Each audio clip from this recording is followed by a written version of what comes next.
in March, and I've got coming up on this morning show a fellow film producer I met at Sundance, and that's Thresa Richardson, spelled Thresa. And I've got And coming up. she's going to be with me in just a moment. I'm going to read off some of the announcements first for today, and that is that we've got several things happening this weekend, and I am waiting for her to, there she comes, and she's going to join us right now on YouTube. And we are again KGUA in Wallala, 88.3 FM. We are streaming around the world at kgua.org. And joining me now on Zoom and YouTube is Thresa Richardson, filmmaker and a woman I met at the recent Sundance Festival. We'll get into talking with her in just a moment.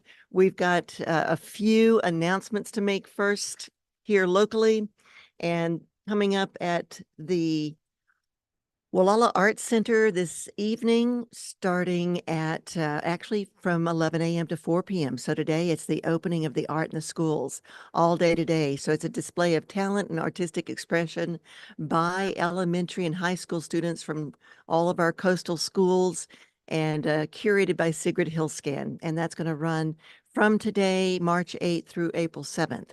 Then we have at the Shindig Social Club in the Sea Ranch this Friday.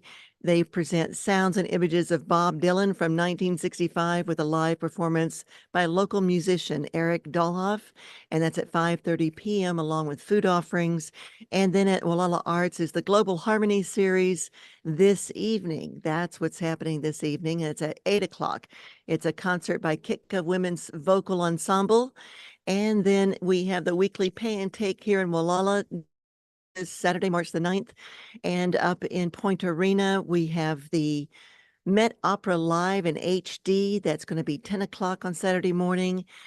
Polychromic Worlds, an exhibition of abstract paintings by Karen Denson, will be running through April the 7th at Wallala Arts. And so you can catch that 4 to 6 p.m. tomorrow.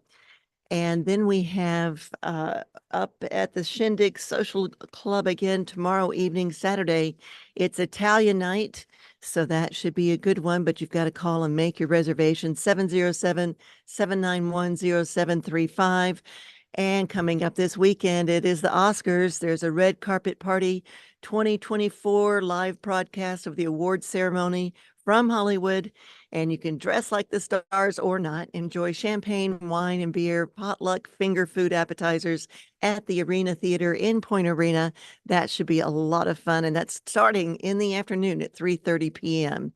And then there is the Chamber Music Series here in Wallala. That's going to be at 4 o'clock on Sunday. There is an announcement from the Mendonoma Health Alliance that there is a Healthy Living with Diabetes class every Wednesday, 10 a.m. to 12:30 at their office in Wallala, and that's going to be from April 3rd to May 8th. So this is giving you a heads up about that. And the Greater Farallones National Marine Sanctuary seeks advisory council applicants. The applications are due March the 29th, and you can contact the NOAA Greater Farallones at 415-686-1864. That's the National Marine Sanctuary, and they're looking for advisory council applicants. And then the Real Sarahs and Alex DeGrassi album release concert is announced for March the 23rd at the Space Theater in Ukiah. And for more information, contact office@degrassi.com. And that will do it for our announcements for today. And now we're going to get into our morning show. I'm Leanne Lindsay, your host today, and we have with us on YouTube and on radio, we've got Thresa Richardson. And I met this fellow filmmaker at Sundance this year, and she has a number of films she's been associated with, like Imposter Syndrome, that was out in 2018, Odd Broski, that premiered at the Mill Valley Film Festival here in Northern California back in 2016. And I'm sure you're going to tell us a lot more, Thresa. Good morning. Good morning to you. Yeah, actually the two films you just mentioned, we're associated also with my partner, production partner, Cindy Bear, is the genius behind Odd Brodsky that was at your Mill Valley. And she is my co-production partner. We're in pre-production for the film Imposter Syndrome, which we're super excited to be bringing to the screen.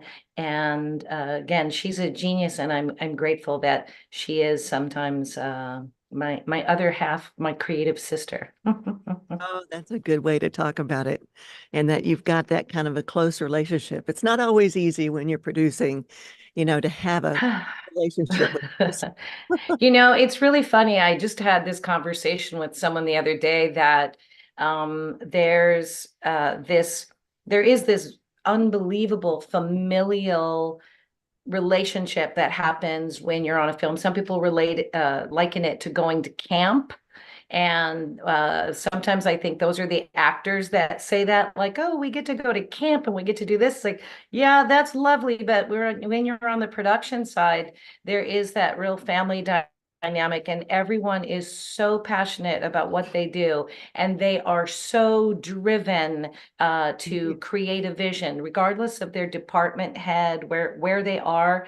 And so just like a real family, sometimes you sit down to a nice dinner and sometimes you have a food fight, but at the end, no matter what, it's colorful and they're great stories. That's a good analogy. And it is a long haul too, because not always are these productions done within a very short time. They take, years sometimes.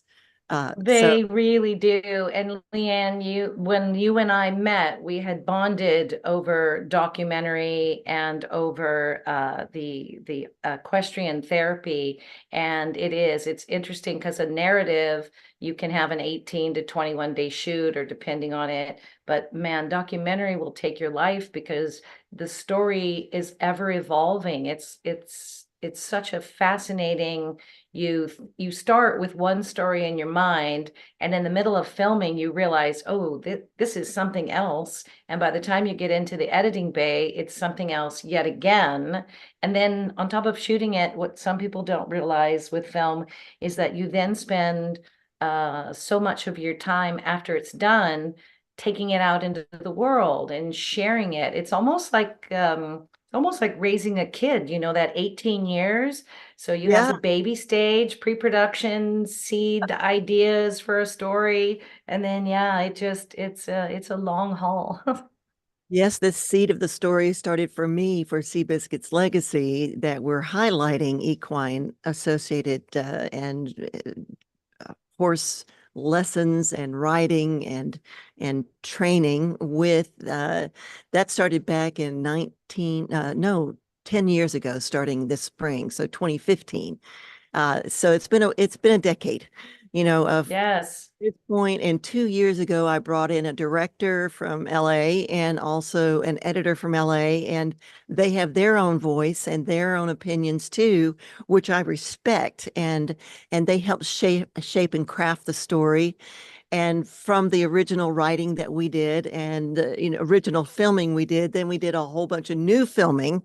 So, and then you get into that editing phase and it begins to really come together, and I'm beginning to see that with this now too, looking at the first rough cut just a couple of days ago.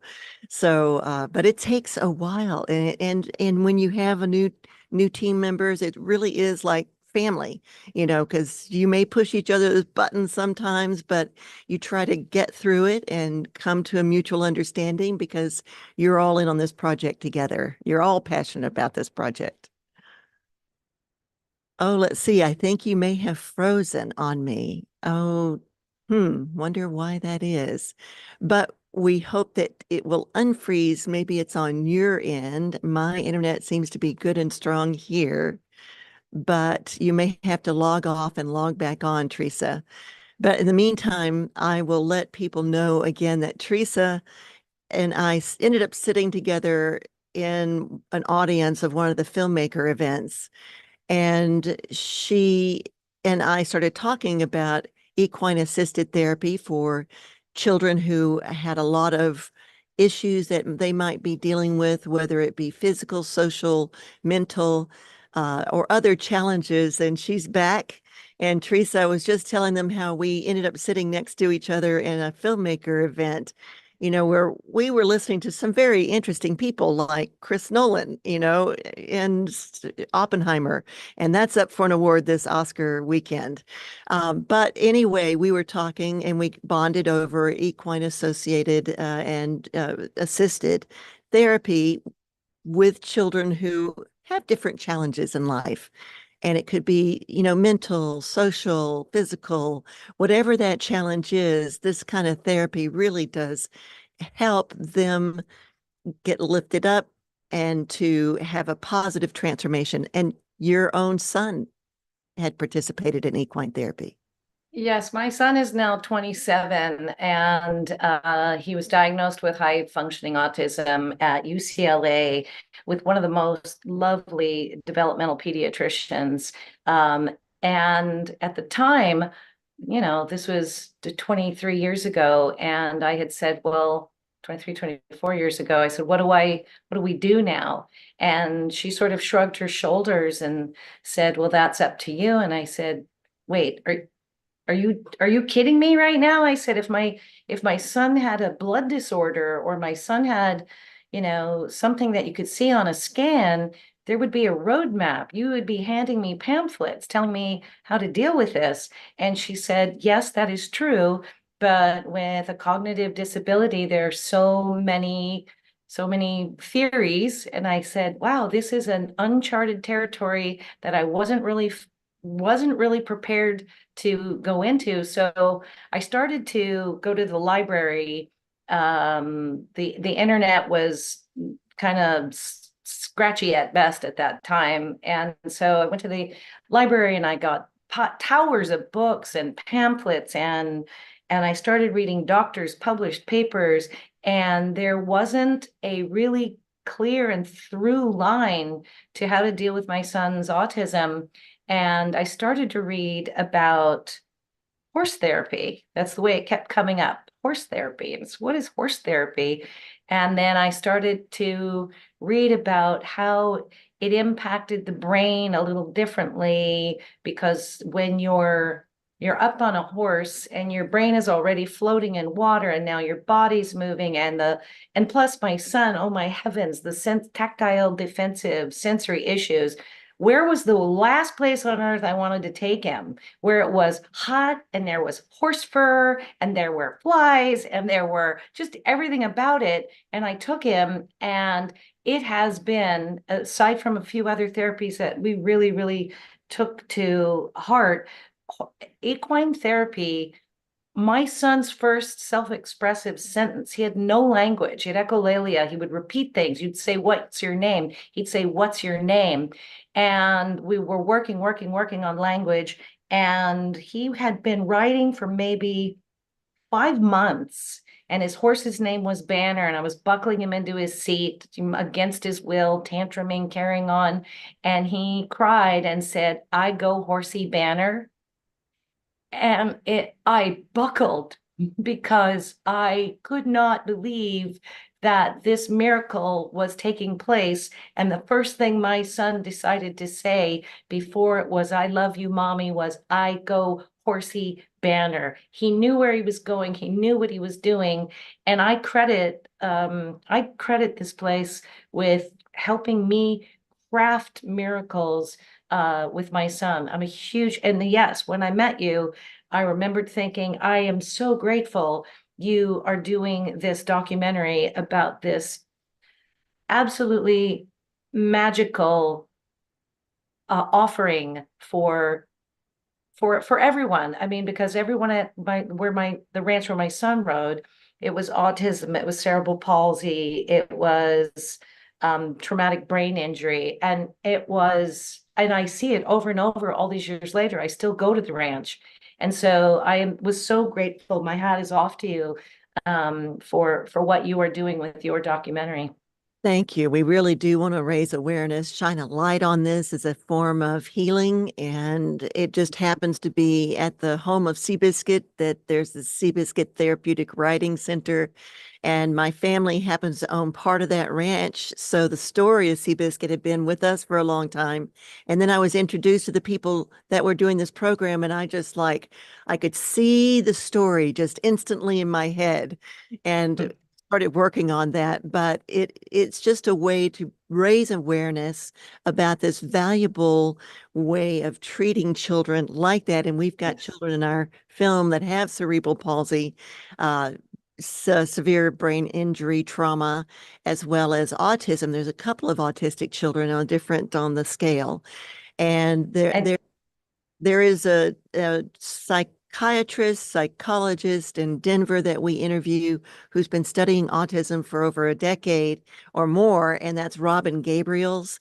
And she's really fighting now to help change the insurance system to help code, oh, right? yes, So that we can get yes. some.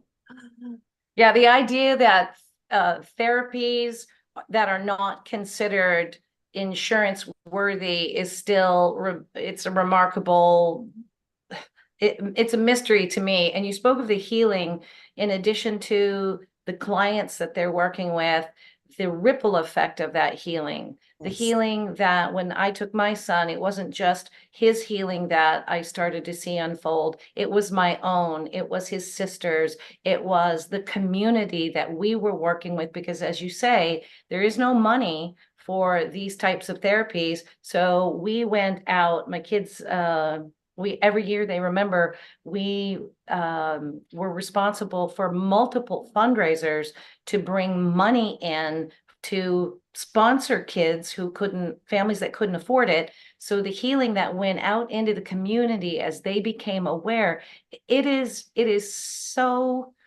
impactful, that I think there's a greater benefit than anyone will really realize. But yes, a lot of the therapies that are we live in California, and thanks to the Lantern Men Act, we have a lot of therapies available. There was a time when it's like, no, I don't even know if I'm going to out myself on respite care. There used to be, they give so many hours of respite care, and I would use that money for for therapy, because it's like, man, I don't need to go to the movies. I don't need to take a shower, but I'm using that 4 hours of money for respite care to go toward therapy. So yes, there's some change that needs to happen so that we can, on a lot of levels, not just this, to where insurance starts to help people. Impactful, excellent word, positive impact, positive Yes. transformation, and that it has that ripple effect out to the community, especially the parents. We see that in these interviews that we've done with the Mm-hmm. parents too. And we hope to have the film out by the end of the year. We've got to go through distribution. We were even, I'm still crossing premiere at Sundance, but we'll see. They get thousands and Yes. thousands of films submitted. But that was a lot of fun to go to Sundance. For me, it was the first time. I wanted to understand how it worked and where things were, and I was really glad that I went, especially because I got to meet people like you. I And love Sundance. It is one of the big small festivals that I've been a few times. And what is really nice, and maybe it has something to do with the cold, and we're all bundled up. And the minute you get into a building, you want to continue that feeling of being cozy. And it's like, oh, look, another human being I can stand next to and be warm. I feel like there is a delightful connection mechanism in place when you go to someplace that some of the larger festivals, it's a little harder. South by Southwest is its own planet, because there's so much going on and it's so sprawling. You still make great connections at any film festival. And I do, as I calling back to the line about passionate people, and you are giving birth to to your baby. Your film is your baby. Everyone involved with that film feels a little bit like a parent. And so when you bring a group of parents together who are so proud of their child, there is something about it's sharing is the overall emotion you're sharing. And so I do love every chance we get to have filmmakers get together, and the distribution magic of it all. It's like, yes, that is a whole other ball game where now it's sort of you're sort of like asking there are a lot of great distributors, but it is a little like asking the wicked step parent to come in and take your baby that you love so much. Well, they didn't birth it, but you got to share it with them. Right. They weren't there for all those years, but you got to work with them. And it is, Yes, you do. yeah, and it's a shared experience through that weather condition because everybody gets impacted by the weather. So it brings you together on that level. So I can really It does. and another film festival that really brings people together that's right up here on our North Coast. So if you get a chance to come to it, it's so magical, so special, but it's in the little town of Mendocino. And it's every Oh, and lovely. it's June 1st, but it just goes for a few days, but it's just beautiful. And you can walk to the little venues and you right there by on the ocean and nearby there's vineyards down Highway 128 and Anderson Valley. Even up on the coast, there's a Pacific Winery, and that is a beautiful I'm winery. putting it on my calendar as we speak. I love this little festival. And so we're going to probably do a regional premiere at this festival next year. That's what we're hoping to do too. But back to you and the Sundance experience and what you're doing. I mean, you're when how long have you been working on imposter syndrome? And was that the Well, imposter syndrome, again, we're in pre-production. So my partner, she is the writer, she will be the director.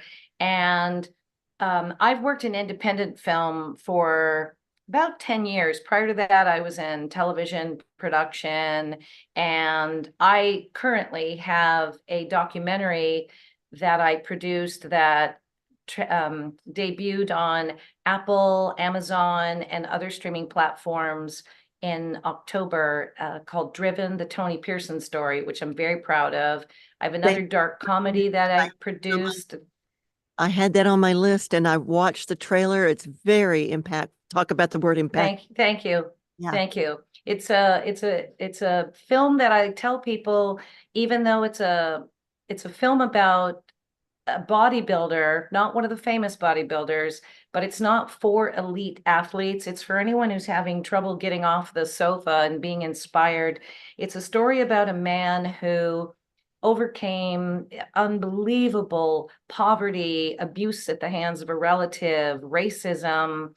He was starved, he was beaten, and he started to get involved in athletics in school, but he says that the day he discovered bodybuilding, it changed his life. And I like to say that Tony Pearson is a man who discovered his strength from the outside in. He picked up a weight, and when he realized that he could change his body, it changed his mind, it changed his spiritual outlook. It really created in him this drive to be a better person. And it's, as I say, it's not for just a particular genre. It's a story for anyone who thinks they can't overcome something. Tony is a testimony that you can. He became, while he didn't become a tremendous, famous bodybuilder, to me, he's a champion among men because of what he was able to do. My other film that is going to be rolling out on some platforms where we're still waiting to hear is a dark comedy about depression that I produced. And then Right. imposter syndrome is this really fun kind of female buddy rom-com road trip movie that's about discovering who you are, discovering how to be your most authentic self. And it's about friendship and healing. I like stories that are about the human condition. And at every level, like your story deals with your documentary, Seabiscuit's Legacy has this story about this community that requires their own type of intervention and healing and that journey. And I feel like anytime we as storytellers, as filmmakers, can talk about the human condition, we're better for it, sharing it. Absolutely. And overcoming challenges. That's the core of these messages, of these films, overcoming challenges and for the better. And Yes, yes. and going back to Tony Pearson, he too uh, overcame his own challenges, and they called him like the Michael Jackson of bodybuilding.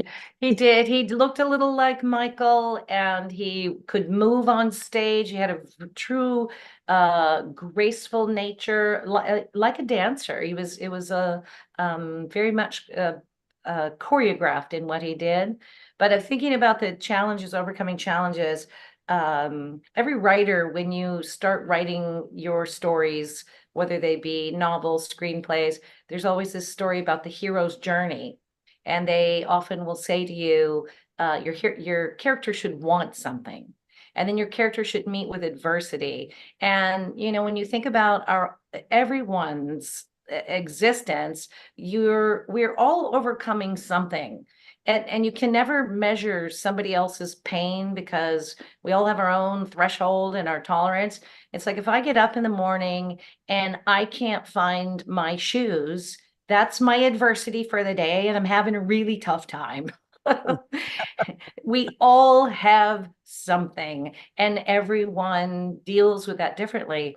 And as a storyteller, if you can find that nugget of challenge, again, it's just part of being human. It's a baby can't find its pacifier, it's furious. A mother can't find her car keys, she's frustrated. Your dog gets mad at the cat. Both of mine are who are behind me. There's the entanglement. So it is a constant tightrope to figure out how to share that challenge, that story that we every heartbeat has. And it is a very fun and frustrating process to bring it to life, to bring it to the screen. And like That's you said, a tremendous amount of time. tremendous. And every heartbeat has, and you brought up animals too, and that's the other element that we all live with in life. And the element in my film too is that we focus on how horses are treated and how Seabiscuit was treated and how that transformed him from the underdog to a champion. And it's that same kind of theme of overcoming challenges and going from an underdog to a champion. What is that process? What does it take? What is that support? How is that animal or human treated to Yes. bring about that transformation? That's the And core. sometimes we don't always see the want of the other creature, the other person. We all want something. And I feel like there is a strange disconnect sometimes between people and animals, especially a service animal, an animal that is I mean, there is the idea that the human being wants something from the animal, and sometimes there's that terrible disconnect of what does the animal want and need. And there is something beautiful about the relationship between horses when we discuss equine therapy, and how you see how the person is impacted, but then you also see how the animal responds. And there's this give and take, this relating that happens at such a cellular level that if you Yeah. just can quiet and watch, you can see it is lovely. And in our distracted world, if quieting and listening and watching those moments is the magic right there. And we have a horse expert, Mark Rashid, and also a neuroscientist, Dr. Stephen Peters, who are both also in this film, and they talk at it from the horse's perspective, Oh, listening to the horse, considering the horse.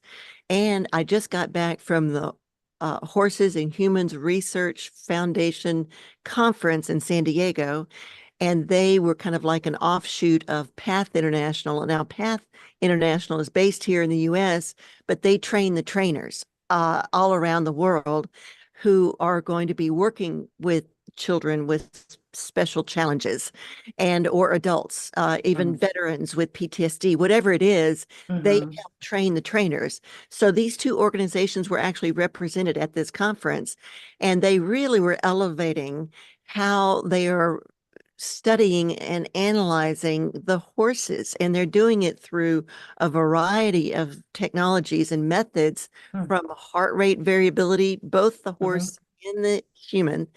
And sitting with me was a woman who had done a heart rate variability test, actually study with the Heart Math Institute, and that was Ellen K. Gerke.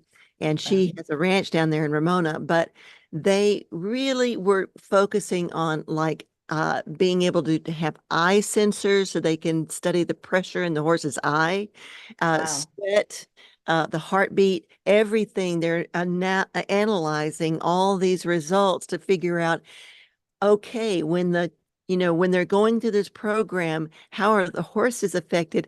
And then how can we treat them better to make it a better relationship combined with the horse-human bond? So I thought It, that was it cool. that is quite the science, to be able to monitor all of that and see, as you say, this the data that comes back. I look forward to reading more about that. And I've been a horsewoman since I was 2 years old, and I'm in my 60s now. So it's been 6 decades of being a horsewoman. And you too are equestrian.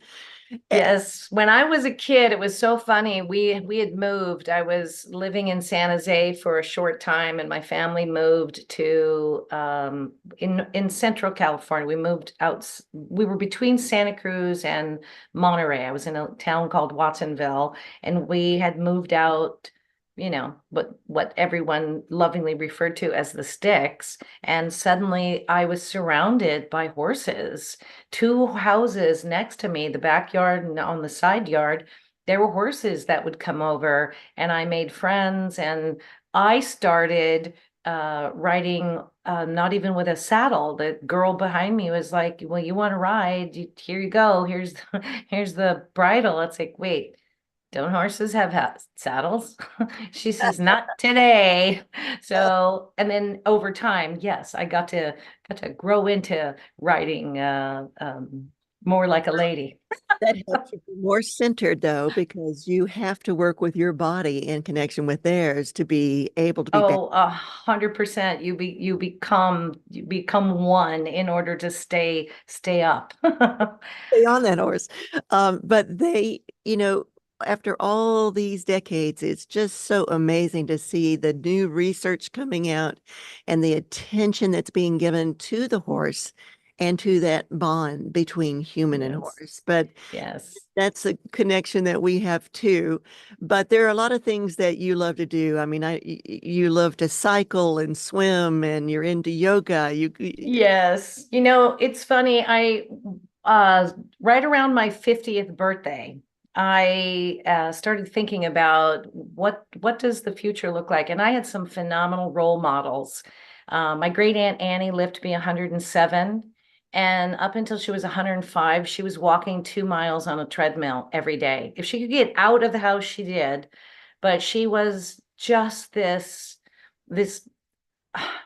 I'd never seen anything like her before or since, but I have made friends with women who live to be 101, 103. And what these women all had in common was this mindset of nothing was going to stop them. And I thought, I have three rules as I get older. I want to be stronger, smarter, and happier, because I noticed with my great Aunt Annie, she read everything. She read everything. If it was an ad that came in the mail, junk mail, she read it. What was it? What is somebody spent time and money on this flyer where the rest of us would throw it out and she would read it. It was something in front of her, and I thought there was something about being constantly having your mind constantly active, and then the fact that she was always busy. So I thought, all right, well, I wasn't very athletic when I was young. Yes, I rode horses. Yes, I bicycled. I was a terrible surfer.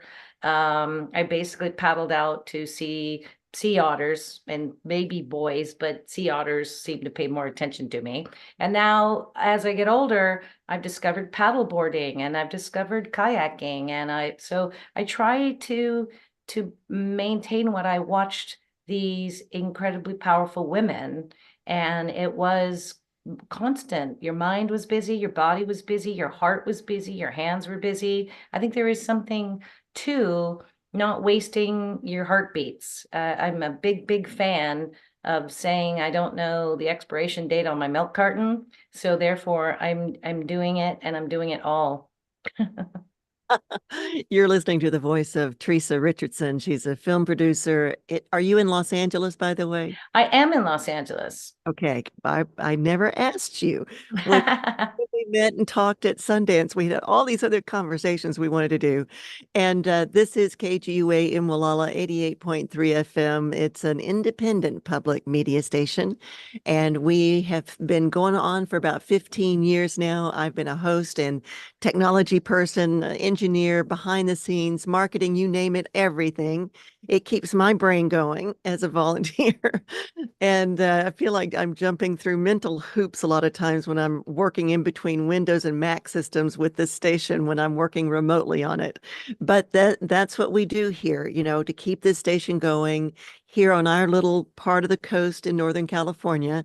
And we are talking today about all kinds of things that we have in common. And that's part of what this station's all about, is talking about the things that we have in common. And film production is one thing that you and I have in common. And we've talked about the horse therapy. Let's talk a little bit about being at Sundance and what that was like. Sure. What are some I of was your, going to say too, I was going to interject and say wearing all the hats is what yes, we have in common. My business card says multi-hyphenated, slightly caffeinated. And as people who get things done, you wear all the hats. Um, well, being I've at got this Sundance, yeah, yes. part.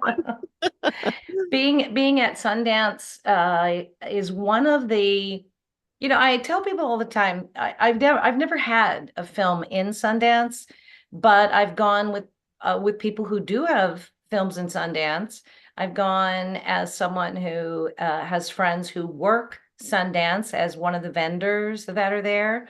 And part of going, I tell people all the time, don't feel like you have to have a film in Sundance to go to Sundance, because one, the greatest thing you'll ever get out of Sundance is being inspired. There are times, there are great films, and then there are not so great films. Films are there, it's objective. It's a you are choosing, or it's subjective. You're figuring out what you do and don't like. And I tell my other filmmakers, I said, sometimes I watch a film and I'm so inspired, like the ones that are coming down the pipeline about the Oscars, and I know we're going to talk about that. I look at some of those films and I'm inspired to want to create greatness. I'm inspired to want to do better. I'm inspired to want to work harder, and to create something that's on a bigger playing field. That's one.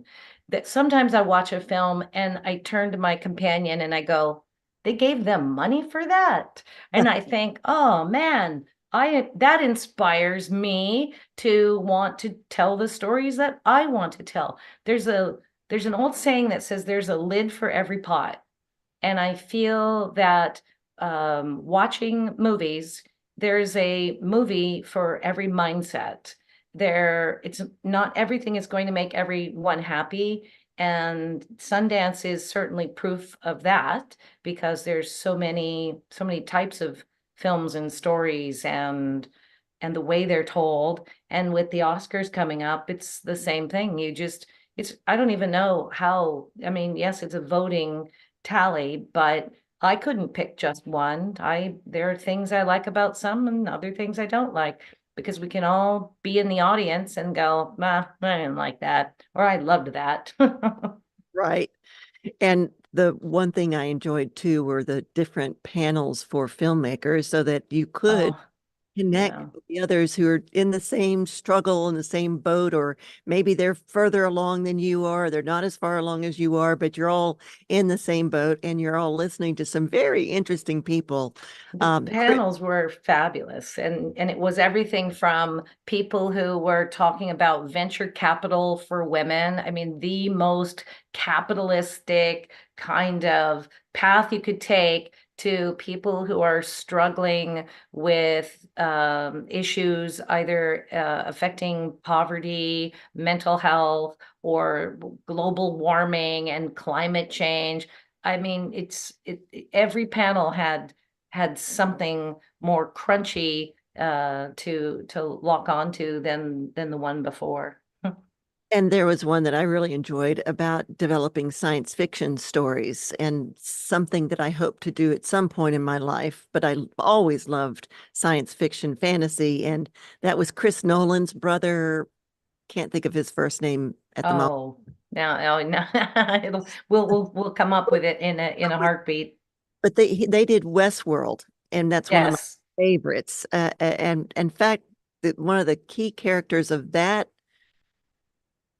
TV series is in this film, one of the films that's up for Best Actor and Best Film. And I believe that one is, oh, I had it right here, but we'll, American Fiction. Hmm. And he's in that one. But I just love that ability to sit there and listen to this brother, talking, these two brothers have been Jonathan.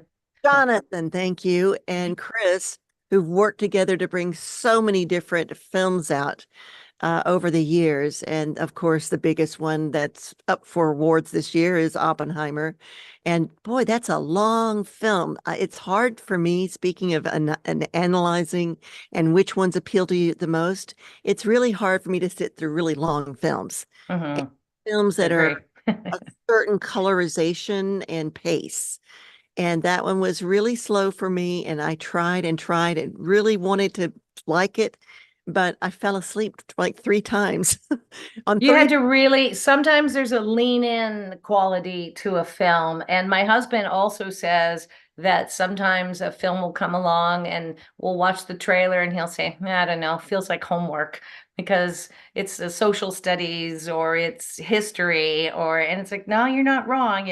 It's homework and there is something to it. There's a marvelous app, by the way, called Run P that tells you where you can take a break in a 3 hour film.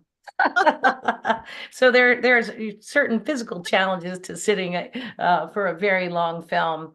But yes, Oppenheimer was, it was, the word epic applies, because it was a very powerful film.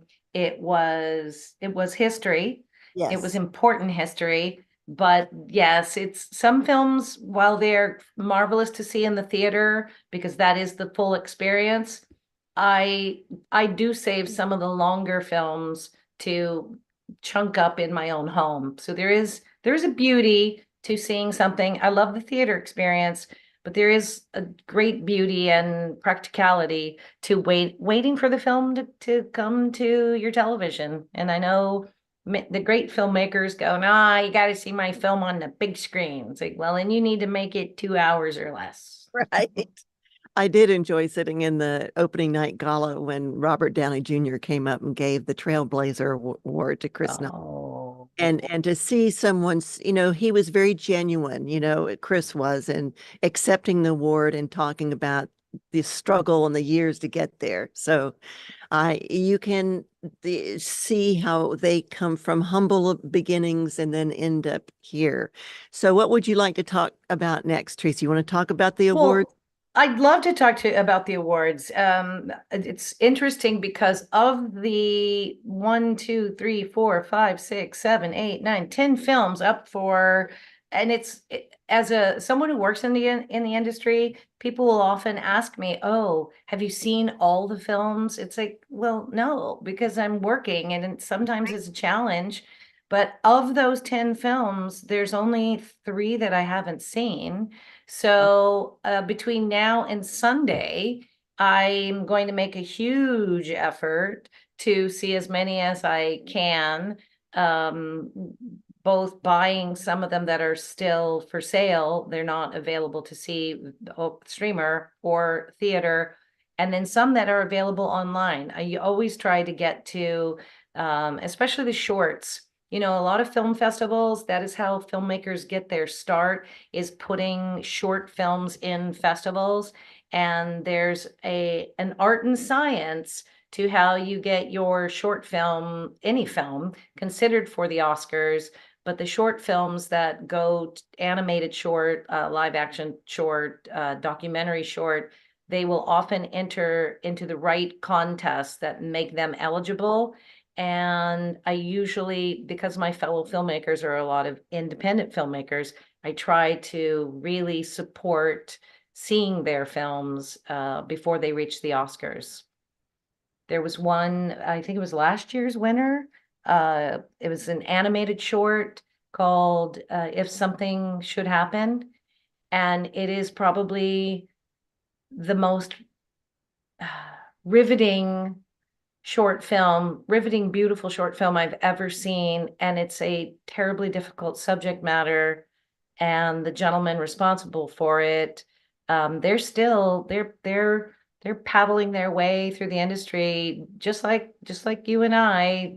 You're only as good as your next project, what's happening, but they won the Oscar, and deservedly so. So I do try to focus on some of those, but the big ones I still have missing a few. The animated ones too, because there's a producer writer on our film, John Osborne, who's also an associate programmer for the American Documentary and Animation Film Festival that's Wow. in Palm Springs every year. And he puts a lot of time and effort into watching as many of the animated, Yeah. films that he can, and they come from all over the world. And so that's another big aspect of this. I haven't seen a lot of the films that are coming up for the Oscars. I do have Poor Things flagged. I want to watch that one Oh, with Emma poor Stone. things. Wow, poor things. First of all, it's gonna hurt your head.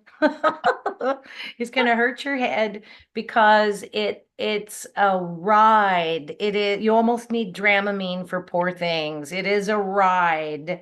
But I'll tell you, the story, just the story, if you distill it down, it is the idea that someone came up with that story was outrageous. But then I've said I would watch it repeatedly with the sound off, skipping past maybe some of the saucier parts, but the set design, the imagery, it was it was a ride. It's an e-ticket. It's an e-ticket. I also want to watch, and I might turn off the sound and just watch the facial expressions and the body movements of Mark Ruffalo because he talks in Wow. Yeah. interviews about how this is such a different character for him than he's ever done. He was so out of his normal box with this. And as was Emma. I mean, the idea that and without spoiling anything, the story is kind of a Frankenstein story where the doctor puts the brain of a baby into this woman and revives her. So this basically grown woman has to go from toddler baby on through discovering what it is to be an adult and free will. And it's a wild and crazy concept. And her body movement going from baby to fully realized human being, it's something. It's a better It's have that something. scene. Yes, and be prepared for some of the things that just when you think you know where it's going, it takes a left turn and goes someplace else. And there are a lot of other films. Of course, we know Barbie is out there, and that has made its own statement. And that's another one I'm conflicted about because of the storyline that bothered me in a few places. But it got such big attention, and it's made certain changes. But that is Ryan Gosling and Margot Robbie, and I wanted to hear your thoughts on that. But then there's also the one that Lily Gladstone is in, and Oh boy, yeah, Killers of the Flower Moon. Well, Barbie is like a first date.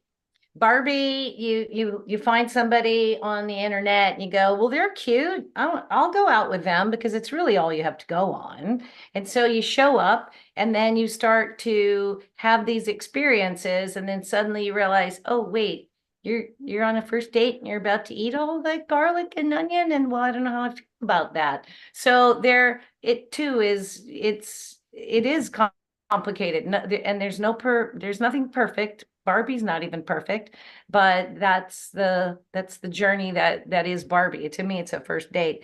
Killers of the Flower Moon is, I'm glad I'm watching it at home, and I'm glad that I'm taking it in small doses, because there's a lot of pain, there's a lot of discomfort, there's a lot of um there's a lot of shaking your head going, I can't believe this is a real story. I can't believe this happened. I can't believe people did this to other people. I can't imagine. And it's, right. You but the summed it. performances are nuanced and deep and thoughtful and ugly. And you know what? So many people show up in a film and they don't want to be ugly. Everybody thinks you want to show up to be in a film to be pretty and show your best side.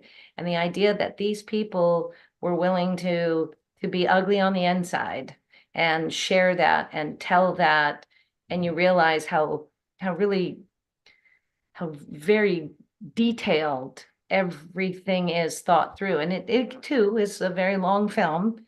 Yes. And that is a testimony to, I don't know, persistence. And, we might say something's an uncomfortable subject to sit with for 3 hours, but they had to live with it for years. And it's Oscar worthy on a lot of levels, but as audience members, you sit through every film and you go, I wouldn't want to make these decisions.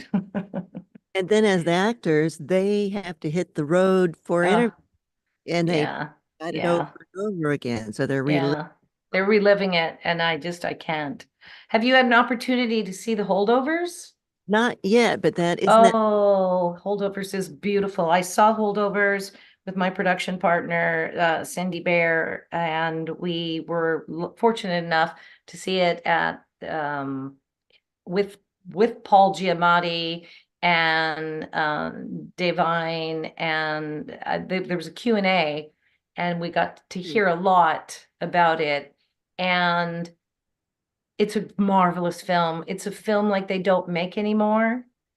And it's, I don't know, it will leave you feeling like you went to a family reunion, because you will recognize the characters, you will recognize their emotions and their stories. And it's what is it? Dramedy, because there's drama, but there's tremendous comedy. So it's a great movie. It's worth it. It's one of those, I like to say, it's worth the price of admission. Well, that's another one on my list then for sure. And what else did you see? Anatomy of a Fall. I have not. I've not yet seen. In fact, we're seeing tonight, tomorrow, American Fiction, Anatomy of a Fall, and The Zone of Interest. But we did see Maestro. Oh, I want to see that one too. Oh my goodness. That too is, you think you enter into the story thinking it's about one thing, and you come out realizing, oh, that was not a like a magician's trick. you suddenly you were given a surprise as you make your way through. The other one we Like watched, books like that too. yeah, the other one we watched last week, we saw Past Lives. Oh, yes. Past Lives is very meditative. When you watch it, if you're watching it at home, turn the lights off, settle in, because it is meditative.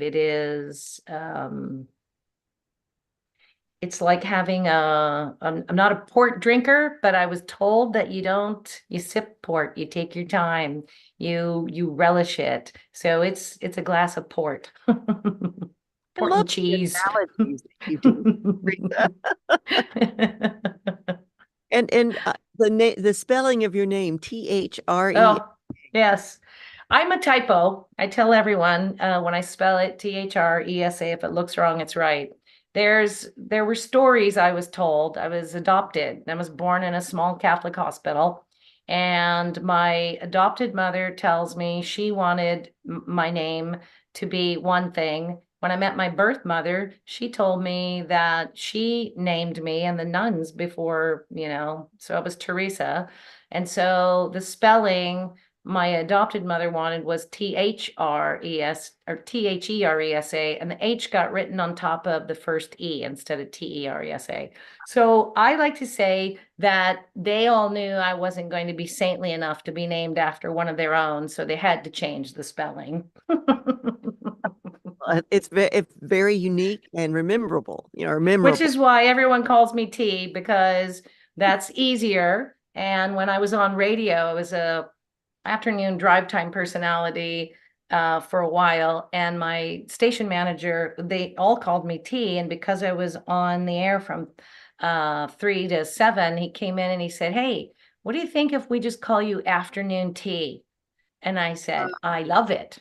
So that's my website, Afternoon Tea, just the letter, not the drink, .co. So. What station was that? The station was down here in Los Angeles.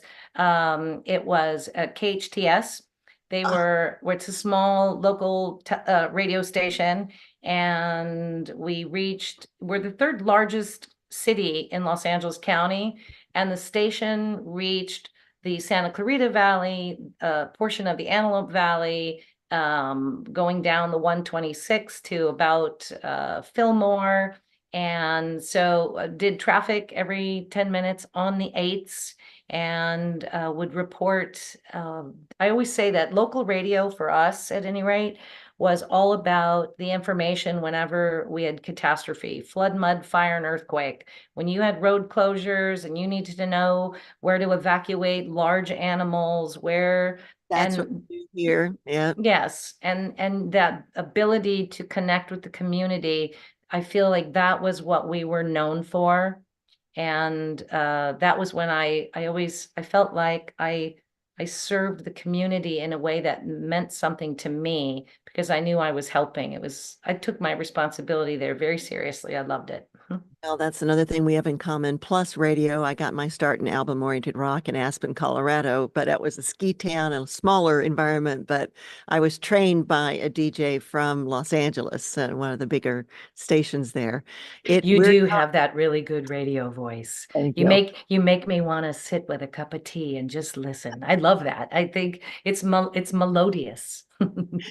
And we both do voiceover, but we're coming up on the end of the hour. We've got like 60 seconds. I just wanted to remind the audience, this is Thresa Richardson, fellow filmmaker. Films such as that you're working on now, Imposter Syndrome. You did Odd Broski. I wanted to talk about that one because it's a comedy. It looked really funny. And then the one about Tony Pearson, the name of that again? It's called Driven, the Tony Pearson Driven. story. Driven. And and then any last words that you wanted to say? We met at Sundance. I had to have her on the show, and I hope you'll come. Oh, it just was lovely to make the connection, and the idea that you are servicing your community in one of the most richest, delicious ways. I truly enjoyed my time with you, both at Sundance and here today.